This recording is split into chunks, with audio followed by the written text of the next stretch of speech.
Hello नमस्कार दोस्तों, स्वागत है आपका हमारे इस यूट्यूब चैनल में। तो आज हम आए हैं विशाखापट्टनम के थोटलकोंडा बीच पर। थोटलकोंडा बीच अपनी खूबसूरती और प्राकृतिक शिलाओं के कारण खास पहचान रखता है। यहाँ समुद्र के किनारे बनी पत्थर की शिलाएं इस बीच को और भी आकर्षक और अद्भुत बनाती है। यह शिलाएं वास्तव में प्रकृति की अनोखी कला है, जो समुद्र की लहरों के लगातार टकराने से समय के साथ अपना विशेष आकार ले चुकी है। इन शिलाओं की सुंदरता को देखकर हर किसी का मन कैमरे में कैद करने का होता है, इसलिए यहाँ आने वाले लोग फोटोग्राफी का खूब आनंद उठाते हैं। थोटलकोंडा बीच का वातावरण बेहद शांत और रमणीय है।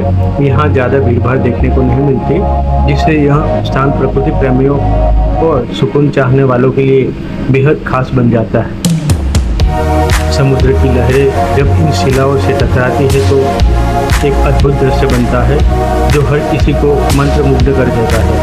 अगर आप शांति, प्राकृतिक सौंदर्य और फोटोग्राफी का आनंद लेना चाहते हैं तो थोटलकोंडा बीच आपके लिए एक बेहतरीन जगह है।